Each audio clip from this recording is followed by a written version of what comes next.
اهلا بكل متابعين فود توداي. انا ساره كرم، والنهارده هقول لكم على وصفه شوربه سهله ومفيده وكمان مغذيه جدا ومش هتاخد مننا وقت، وهي وصفه شوربه الطماطم.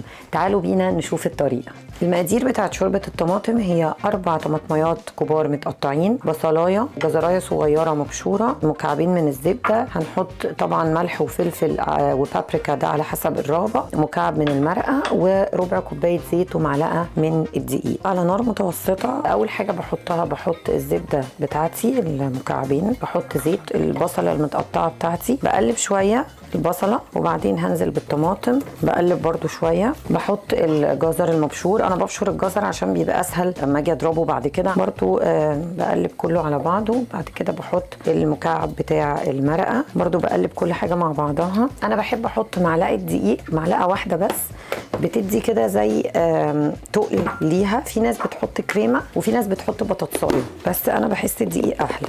خلي كل المكونات مع بعض تبقى اتقلبت، والدقيق يبقى داب كده وتقلب عشان ما يعملش اي كلكعه. كله بسيبه. انا بحب اسيبهم على النار زي مش يتسبكوا بس يتقلوا شويه قبل ما ازود الميه. انا هنا مش هحتاج احط شوربه لاني اوريدي حاطه مكعب مرقه. لو احنا عندنا شوربه وعايزين نحطها طبعا مفيش مشكله، بس اهم حاجه اسيبهم الاول يتقلوا قبل ما احط المرقه بتاعتي او الميه. بعد لما بلاقي انه الطماطم بقت طلعت الصوص بتاعها وبقى عامل زي بيست كده، والبصل دبل شويه، بزود ميه لحد يعني ما تبقاش خفيفه قوي ولا تقيله قوي، احس انها غطت كل المكونات بتاعتي جواها، واسيبها برده تاخد غلوه علشان بعد كده هنضربها. لما بحس انها خلاص يعني قربت تخلص، بلاقي الخضار تقريبا خلاص نزل كل اللي جواه. انا زي ما قلت بحب احط جنزبيل، بيدي طعم حلو، بس انا بحب احطه في الاخر عشان يفضل فايدته موجوده اكتر وقت يعني. فبحط ربع بشره جنزبيل كده عشان الطعم ما يبقاش باين قوي، بس في نفس الوقت بيدي تيست لذيذ، وطبعا الجنزبيل مفيد جدا. احط كمان بابريكا بتدي لون حلو وبرده بتدي تيست لطيف.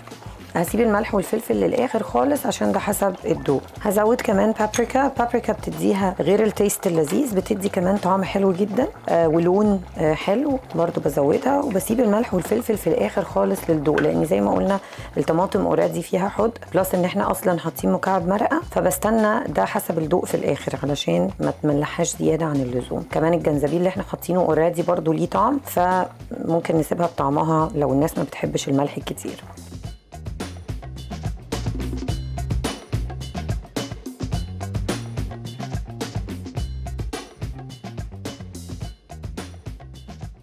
انا كده ضربتها كويس. انا ما بحبش اصفيها، فبحاول اضربها على قد ما اقدر لاني بحبها تقيله، وبحب حتى لو فيها شويه يعني لامبس كده بسيطه انا مش بتضايقني. طبعا الناس اللي بتحبها تكون سموث خالص ممكن تصفيها مفيش مشكله. برضو برجعها على النار واقلب كده عشان اتاكد ان كلها تاني رجعت مع بعض. لو برضو انا حاسه انها تقيله، انا بحبها تقيله شويه، لو حاسه انها تقيله دي ممكن تكون تقيله شويه، ممكن نزود لها تاني ميه من المغليه في الكاتل دي، بترجع للتكستشر المناسب. انا حاساها تقيله شويه فممكن احط لها حبه ميه مش كتير، واقلب في التقليب حتى بحس على طول ان هي بقت اخف، وصلت للتكستشر اللي انا بحبه. انا بحبها تكون معقوله، مش تقيله ومش خفيفه. بغرف على قد كده، وزي ما قلنا بقى كل واحد يحط الملح والفلفل حسب الظبطه اللي هو بيحبها. وزي ما انتم شايفين هي تقيله وليها لمس زي ما انا بحبها كده، لكن اللي بيحبها انعم ممكن يصفيها وتكون ناعمه خالص.